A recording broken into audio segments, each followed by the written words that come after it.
अस्सलाम वालेकुम। मेरा नाम हाफिज़ मोहम्मद साद है और आज मैं फ़िज़िक्स की प्रेजेंटेशन देने लगा हूँ। और आज की मेरी फ़िज़िक्स की प्रेजेंटेशन का टॉपिक ब्रांचेज ऑफ फ़िज़िक्स है। आज इन ब्रांचेज ऑफ फ़िज़िक्स में मैं जो आपको ब्रांचेज बताने लगा हूँ वो ब्रांचेज हैं mechanics, heat, sound, light, electricity and magnetism, atomic physics, nuclear physics, plasma physics और जियोफ़िज़िक्स। तो सबसे पहले बात करते हैं मैकेनिक्स की। It is the study of motion, it cause and effects. Mechanics physics की वो ब्रांच है जिसमें हम किसी भी चीज़ के मोशन करने के बारे में पढ़ते हैं, किसी भी चीज़ की हरकत के बारे में पढ़ते हैं और उसकी क्या वजह, इट्स कॉज, उसकी क्या वजह और इफेक्ट्स एंड इफेक्ट मीन्स कि उसकी क्या वजूहत हैं। तो जिस तरह एग्जांपल के तौर पर इधर एक प्लेयर है, वो हिट कर रहा है, एक फुटबॉल को, तो फुटबॉल को हिट करने की वजह से फुटबॉल अभी रेस्ट मोशन में है, रेस्ट में है। जब फुटबॉल को प्लेयर हिट करेगा तो फुटबॉल के अंदर मोशन आएगी, तो उसकी मोशन की क्या वजह, उसकी मोशन की वजह प्लेयर का हिट करना है। इसी तरह हमारे इन्वायरमेंट में किसी भी चीज़ की मोशन होना और उसको पढ़ना फिजिक्स में मैकेनिक्स कहते हैं। हमारा अगला टॉपिक है heat. It deal with the nature of heat, modes of transfer and effects of heat. सबसे पहले तो मैं आपको ये बता दूं कि नेचर ऑफ हीट किसे कहते हैं। नेचर ऑफ हीट मतलब किसी भी चीज़ की, इस दुनिया में हर चीज़ की कोई ना कोई नेचर होती है। मिसाल के तौर पर अगर हम दरख्त को ले लें कि दरख्त की क्या फितरत है। हम एक बीज लेते हैं, बीज को ज़मीन में बोते हैं, तो फितरी तौर पर उसको पानी देते हैं, कुदरती तौर पर उसको ज़मीन से ग़िज़ा मिलती है, तो फितरी तौर पर एक बीज से बड़ा पौधा या दरख्त बन जाता है। इसी तरह हीट की भी एक फितरत है, और हीट की जो फितरत है उसे हम इस तरह बयान कर सकते हैं कि हीट अपने इर्द गिर्द जो कोल्ड टेम्परेचर, हॉट टेम्परेचर से कोल्ड टेम्परेचर में ट्रांसफ़र होती है। सबसे पहले ये एग्जाम्पल के तौर पर दिखाया गया कि आग जल रही है और उसके ऊपर एक पॉट रखा गया और पॉट के अंदर वाटर है। तो जो आग होती है, फायर का जो टेम्परेचर होता है वो नॉर्मल इन्वायरमेंट से हाई होता है, और जो पॉट है वो रूम टेम्परेचर का है। तो सबसे पहले जो हीट है, जो गर्मी है आग की, वो ट्रांसफ़र होगी पॉट के अंदर। पॉट गर्म होगा और पॉट के अंदर मौजूद वाटर गर्म होगा। अब हीट की भी आगे 3 अक़साम है, 3 टाइप्स हैं, जिनमें एक है कंडक्शन, कन्वेक्शन और रेडिएशन।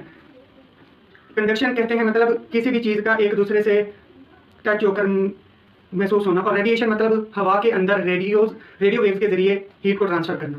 उम्मीद आपको समझ आ गई होगी। अगला हमारा टॉपिक है sound. It deal with the physical aspect of sound waves, their production, properties and application. सबसे पहले आपको मैं साउंड में फिजिकल एस्पेक्ट किसे कहते हैं, आपके ज़हन में आ रहा होगा फिजिकल एस्पेक्ट किसे कहते हैं। फिजिकल एस्पेक्ट कहते हैं कि किसी भी चीज़ का हमें फितरी तौर पर महसूस होना, किसी भी चीज़ का। अब मिसाल के तौर पर मैं बोल रहा हूँ, आपको महसूस हो रहा है, हालांकि नज़र नहीं आ रहा मगर महसूस हो रहा है क्योंकि आप सुन पा रहे हैं। अभी फिलहाल मिसाल के तौर पर मैं बोल रहा हूँ, मेरी जो ये आवाज़ है ये कैसे पैदा हो रही है, मेरी आवाज़ मेरे लंग्स में मौजूद हवा की वजह से पैदा हो रही है।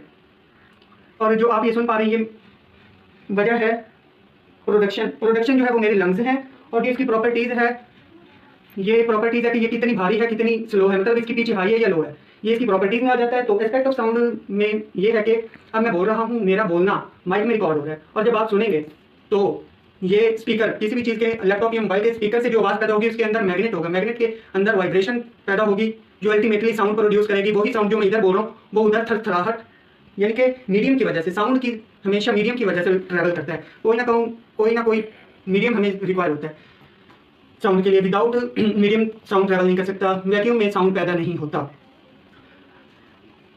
अब प्रॉपर्टीज जो है साउंड की पिच हो गई, और एप्लीकेशन में साउंड की एप्लीकेशन मिसाल के तौर पर समुद्रों में या किसी भी बहरी जहाज़ के नीचे सतह समंदर का मालूम करना, वो हम साउंड के जरिए करते हैं, क्योंकि जैसे ही हम साउंड की लहर भेजते हैं तो जब टकराती है तो हमें उससे महसूस होता है कि कितना फासला है। इसी तरह अगर कोई पाइपलाइन फट जाए तो उसमें भी हम साउंड वेव्स का यूज़ करते हैं। अगला हमारा ब्रांच है वो है light optics. It is the study of physical aspect of light, its properties, working and use of optical instrument.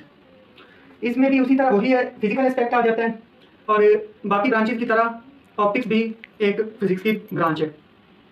Aspect of light मतलब हम छू नहीं सकते लाइट को, कुछ भी नहीं कर सकते, मगर हमें महसूस होती है लाइट। हमें फिजिकली महसूस होता है कि जब रात हो जाती है, सूरज चला जाता है तो अंधेरा छा जाता है, हमें महसूस होता है कि अब लाइट नहीं है। उसी तरह जब सुबह होती है तो सूरज निकलता है तो हमें लाइट महसूस होती है। अब लाइट को भी ट्रैवल करने के लिए किसी वैसे मीडियम की ज़रूरत नहीं होती, लाइट कहीं भी ट्रैवल कर सकती है, मगर जाहिर वो मीडियम में ही होती है। अब वैक्यूम में लाइट महसूस नहीं की जा सकती, जैसे हमारे अर्थ से बाहर जो एरिया है, हालांकि रोशनी उधर भी, मगर हमें उधर महसूस नहीं होती। अब लाइट की प्रॉपर्टीज़ यही है कि लाइट क्या क्या है, वर्किंग का तरीका क्या है। लाइट एक मीडियम से दूसरे मीडियम में दाखिल होती है, और ऑप्टिकल इंस्ट्रूमेंट मिसाल के तौर पर, जैसे कि इधर एग्जाम्पल के तौर पर दिखाया गया है, कि ये माइक्रोस्कोप है और माइक्रोस्कोप के अंदर ऑप्टिक्स लगे होते हैं, लेंसेज लगे होते हैं, जिनके जरिए हम छोटी सी चीज़ को बड़ा करके देखते हैं। ये सिर्फ रोशनी की वजह, अगर रोशनी ना हो तो हम ऐसा ना देख सकें। और रोशनी जो है हमेशा रेडियो वेव्स की सूरत में ट्रैवल करती है, ये उसकी प्रॉपर्टी है। अगला जो हमारा टॉपिक है वो है electricity and magnetism. It is the study of charge at rest and in motion, there effects and their relationship with magnetism. अब जो इलेक्ट्रिसिटी है वो बेसिकली उसे हम अगर आम जुबान में कहें तो बिजली को इलेक्ट्रिसिटी कहते हैं, मगर फिजिकल टर्म में चार्ज का फ्लो, रेस्ट की हालत में चार्ज का होना या मोशन की हालत में चार्ज का होना इलेक्ट्रिसिटी कहलाता है। यानी कि चार्ज की मोशन और रेस्ट की हालत को स्टडी करना, उसे हम इलेक्ट्रिसिटी कह सकते हैं।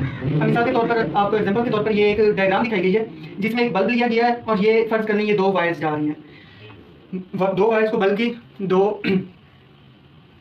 पोर्ट्स के साथ जोड़ दिया गया है। अब उन वायर्स को अगर हम बैटरी के साथ कनेक्ट करते हैं तो हर चीज़ में बैटरी में सिर्फ 2 पॉइंट्स होते हैं, पॉजिटिव और नेगेटिव, और जो चार्ज जो फ्लो है वो हमेशा नेगेटिव टू पॉजिटिव होता है। तो जैसे ही हम बैटरी को कनेक्ट करते हैं तो जो वायर के अंदर चार्जेस हैं बेसिकली होता तो पॉजिटिव टू नेगेटिव है, मगर दिखाया जो जाता है मतलब जो वर्किंग हालत होती है वो नेगेटिव टू पॉजिटिव ही होती है। तो बैटरी से जैसे ही हम कनेक्ट करते हैं तो जो वायर के अंदर के इलेक्ट्रॉन हैं वो ट्रैवल करते हैं, और ट्रैवल करने की वजह से चार्ज, इलेक्ट्रॉन किसे कहते हैं, चार्ज को ही कहते हैं। जब चार्ज मूव करता है तो मोशन होती है, और जब मोशन पैदा होती है तो एक एनर्जी पैदा होती है, उस एनर्जी को हम कहते हैं इलेक्ट्रिसिटी। ये इलेक्ट्रिसिटी है जिसकी वजह से बल्ब ऑन हो गया। अब there effects and their relationship with magnetism. अब मैग्नेटिज्म को हम इस तरह डिफाइन कर सकते हैं कि मैग्नेटिज्म आम टर्म के अंदर हम इसे मकनातीस कहते हैं, मकनातीस या किसी भी चीज़ को अपनी तरफ खींचना। अब उसकी मिसाल के तौर पर दिखाया गया कि एक वायर है, उसके अंदर से इलेक्ट्रिसिटी करंट फ्लो कर रहा है और उस वायर के गिर्द मैग्नेट फील्ड हो जाती है कि कोई भी चीज़ अगर हम उसके करीब लाते हैं तो वो उसको अपनी तरफ खींचती है, क्योंकि उसके अंदर बहुत ज़्यादा इलेक्ट्रॉन का फ्लो हो रहा है। फ्लो होने की वजह से उसके गिर्द एक मकनातीसी फील्ड पैदा हो जाती है जो क्लॉकवाइज और एंटी क्लॉकवाइज मूव करती है। नीचे आपको समझ आ गई होगी। अगला टॉपिक है हमारा एटॉमिक फिजिक्स। जैसे कि इसके नाम से आपको जाहिर हो रहा है कि एटॉमिक फिजिक्स, इसमें हम पढ़ेंगे एटम के बारे में। तो इसकी डेफिनेशन की तरफ चलते हैं। It is the study of structure and properties of atom. Atom किसे कहते हैं? एटम किसी भी चीज़ में मौजूद एक छोटा सा पार्टिकल जिसे एटम कहते हैं, जो आज़ादाना हालत में नहीं रह सकता, उसे हम एटम कहते हैं। एटम के अंदर 3 चीज़ें होती हैं, न्यूक्लियस। एटम के अंदर 3 चीज़ें होती हैं, न्यूक्लियस। न्यूक्लियस के अंदर 2 चीज़ें होती हैं, प्रोटॉन और न्यूट्रॉन। और न्यूक्लियस के गिर्द वैलेंस शेल होते हैं जिसके अंदर इलेक्ट्रॉन मूव कर रहे होते हैं। जैसे कि इसमें दिखाया गया कि ये सेंटर वाला जो पॉइंट है वो न्यूक्लियस है और उसके गिर्द ऑर्बिट्स के अंदर इलेक्ट्रॉन मूव करें। ऑर्बिट्स और शेल एक ही चीज़ को कहते हैं। तो दुनिया के सबसे छोटे पार्टिकल एटम को स्टडी को हम एटॉमिक फिजिक्स कहते हैं। अगर हमारा टॉपिक है न्यूक्लियर फिजिक्स। न्यूक्लियर फिजिक्स ये भी वही चीज़ है, मगर इसमें फ़र्क ये है कि उसमें हम एटम के बारे में पढ़ते हैं, मगर इसमें न्यूक्लियस के बारे में पढ़ते हैं, जो एटम से भी छोटी चीज़ है। एटम का अंदरूनी पार्ट जो होता है ना, वो न्यूक्लियस कहलाता है। इसकी डेफिनेशन है, it deal with the properties and behaviour of nuclei. इधर न्यूक्लियाई क्यों कहा गया? न्यूक्लियाई किसे कहते हैं? न्यूक्लियाई कहते हैं, ये है न्यूक्लियस की प्लूरल को न्यूक्लियाई कहते हैं। And the particles with in the nuclei.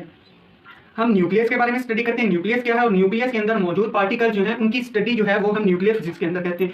और न्यूक्लियस के अंदर जो पार्टिकल्स होते हैं वो सिर्फ 2 ही पार्टिकल्स होते हैं, या वो प्रोटॉन होंगे या फिर न्यूट्रॉन होंगे। प्रोटॉन पर हमेशा पॉजिटिव चार्ज होता है, ये सिर्फ न्यूक्लियर फिजिक्स की वजह से हमें मालूम है। और दूसरा, न्यूट्रॉन पर कोई चार्ज नहीं होता, विदाउट एनी चार्ज जो पार्टिकल्स होते हैं वो न्यूट्रॉन होते हैं। और अगला हमारा टॉपिक है प्लाज्मा फिजिक्स। आपको पता होगा कि फिजिक्स के अंदर 3 स्टेट ऑफ मैटर आपने पढ़ी होंगी, सॉलिड, लिक्विड और गैस। हालांकि फिजिक्स के अंदर और भी बहुत सारी मैटर्स की फॉर्म है, मगर जो मोस्टली यूज़ की जाती है प्लाज्मा। ये प्लाज्मा जो है ये एटम की फॉर्म में होती है। सॉलिड के अंदर क्या होता है कि हर चीज़ एक दूसरे से बहुत ज़्यादा हार्डली अटैच होती है, उसे जुदा करना बहुत मुश्किल होता है। अब लिक्विड के अंदर क्या होते हैं, उसके पार्टिकल्स होते तो हैं मगर वो फ्लो करते हैं, बहने की हालत में होते हैं। और जो गैस होती है उसमें आज़ादाना हालत में होते हैं उसके पार्टिकल्स, और वो कहीं भी बहुत आसानी से मूव करते हैं, इन्वायरमेंट में हर जगह मौजूद होती है गैस। और प्लाज्मा जो है ये न्यूक्लियर की फॉर्म में होती है। यानी कि आप एटम ले लें, एटम में से जो एटम के वैलेंस शेल में जो इलेक्ट्रॉन होते हैं उसका आज़ाद होने के बाद मूव करना जो होता है वो प्लाज्मा होता है। जो आज़ादाना हालत में एक एटम में से आज़ाद इलेक्ट्रॉन जो होता है वो प्लाज्मा स्टेट में होता है। यानी कि अगर हम एक एटम ले लें, उसको इतना हीट करें, इतना हीट करें, इतना हीट करें कि उसके वैलेंस शेल का इलेक्ट्रॉन हीट अप होकर ज़्यादा एनर्जी गेन कर ले और आज़ाद हालत में चला जाए। जो आज़ाद हालत में वो इलेक्ट्रॉन जाएगा उसे हम प्लाज्मा स्टेट कहेंगे। और ये basically the 4th state of matter physics की लैंग्वेज में प्लाज्मा ही है। उससे अगला हमारा टॉपिक है geophysics. It is the study of internal structure of earth. ये जो हमारा अर्थ है, ज़मीन है जिसके ऊपर हम रहते हैं, इसके इंटरनल्स के बारे में, इस ज़मीन के बारे में स्टडी करने को हम जियोफिजिक्स का नाम दिया गया है। जिसमें जिस ज़मीन के ऊपर हम रह रहे हैं, मिसाल के तौर पर आउटर शेल, इसको क्रस्ट कहते हैं। उसके नीचे वाला जो है उसको हम मेंटल कहते हैं, और उसके नीचे वाले को हम आउटर कोर कहते हैं। और जो सबसे नीचे, जो सबसे हॉट बिल्कुल एकदम लावा के फॉर्म में, मोल्टन फॉर्म में है, उसे हम इनर कोर कहते हैं। तो मतलब ज़मीन के बारे में, सिर्फ ज़मीन की स्टडी के बारे में जो भी हम फिजिक्स में पढ़ते हैं उसको हम जियोफिजिक्स का नाम देते हैं। और यहाँ पर हमारा टॉपिक खत्म हो गया है। उम्मीद है आपको सब कुछ समझ आया होगा। इजाज़त चाहता हूँ। अल्लाह हाफिज़।